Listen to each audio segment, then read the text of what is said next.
Fair doesn't always mean equal, nor should it.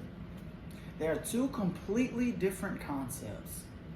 You have fair, you have equal. Sometimes they're the same thing, but a lot of times they're not. And when it comes to minimum wage and those needing their compensation addressed, that's no different. Take 3 examples, for instance.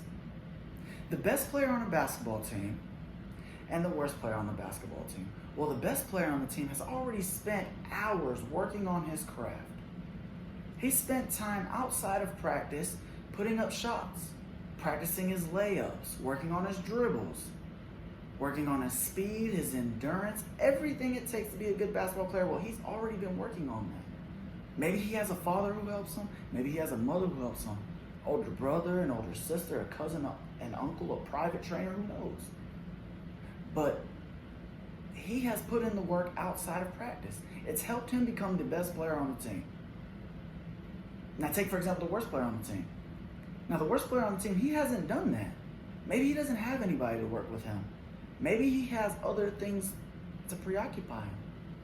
Maybe basketball is not the most important thing in his life, and he just does not have the time to dedicate to crafting his skills outside of practice. So when they're at practice, the coach isn't going to give them the exact same drills to run. Doesn't make sense. The best player on the team doesn't need that. The worst player on the team, he does. He's going to get the more individualized attention from the coach, the attention he needs. Best player on the team doesn't need that, so he's not going to get that. They're not going to be treated the exact same way. They're each going to be treated fairly, but differently. That's the first example. The second, 2 people walk into a car dealership, a rich man and a poor man. Well, the rich man isn't going to be treated in the exact same way as the poor man. If the rich man can afford to pay for that car outright, there's no need to contact the bank. There's no need to run his credit. There's no need to sit him down and evaluate his income to debt ratio. There's no need for any of that. He's just going to buy the car. However, the poor man is going to come in. He's not going to be able to afford that car outright. He's going to need some kind of financing. He's going to need the car salesman to give him the individualized attention that he needs. Some kind of attention that's going to allow him to be able to afford that car. The kind of attention that the rich man didn't need. They're not going to be treated equally, but they'll both be treated fairly according to what they need. That's the second example. Now the third and the final example, you take a veteran employee at a Fortune 500 company, you take a new employee at a Fortune 500 company. Well, the veteran employee, he's been there for years. He's been there for a long time. He knows what he's doing. He doesn't need anybody following him. He doesn't need anybody telling him what he's doing right and what he's doing incorrectly. He's already been doing it. He doesn't need any extra kind of attention. However, that new employee, well, he's new. He doesn't know what he's doing. He's trying to learn. So in order to help that employee, the company is going to either attach some kind of personalized trainer, some kind of mentor, or they're going to give him some kind of handbook, or they're just going to watch over his work. They're going to do something to make sure that he is coming along as he needs to come along. They're going to give him individualized attention that they would not have given the veteran employee, because the veteran employee doesn't need that. The new employee does.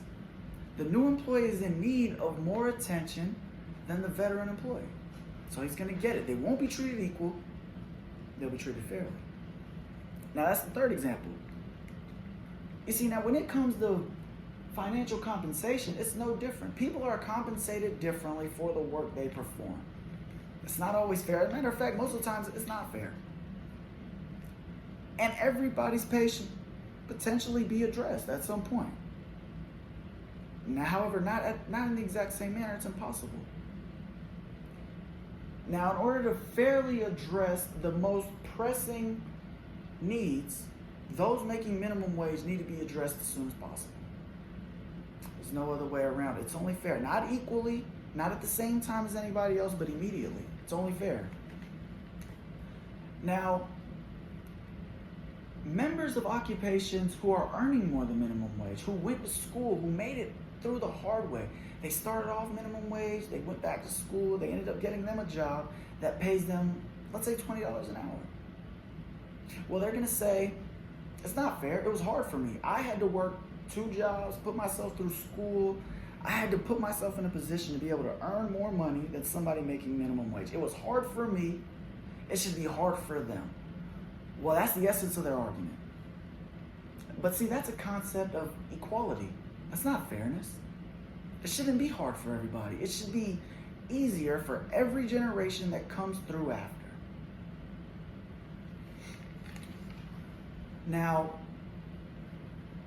before proceeding any further, I want you to ask yourself just a few questions. Think to yourself, what's a livable wage? What kind of life do you want to live? What kind of life do you actually live? How much money would it take for you to be able to live that life you want to live? How much money does it take for you to live the life you're actually living? How many hours a week is that? How much money per hour is that? Do you get any days off? Do you have any kids? What does your house look like? What does your car look like? You see, if we ask 100 people, we're going to get 100 different answers because no two people live the same life. No two people have the same desires. No two people require the exact same amount of money to live the life they want to live because no two people are exactly the same. Take, for example, the single immigrant mother with 3 other mouths to feed. Every month she's on the hook for rent, utilities, cell phone, groceries, everything any one of us are responsible for. Or the young man who's kicked out of home at an early age because he got in an argument with his parents. You see, he didn't have good parents, not like you or I. His parents kicked him out the first opportunity they got. Put him in a bad place, just like the single immigrant mother. But they should have gotten better jobs. That's what the opposing argument is going to tell you. However, neither one of them were given the opportunities to ensure that they were placed in a situation where they could get a good job, a job that paid them more than minimum wage. So they're stuck in this revolving cycle of working minimum wage job to minimum wage job. Now, nobody knows how much money it would take exactly to live the kind of life that they would live. There's no such thing as too much money. However, we all know there's a such thing as too little money, and that's minimum wage. In North Carolina, minimum wage is set to $7.25. That comes out to $15,080 a year. That's $1,256 every single month.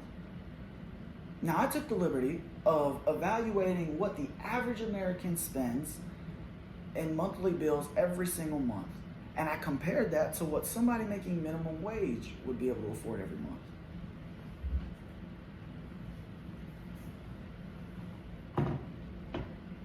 The average American spends $967 in rent.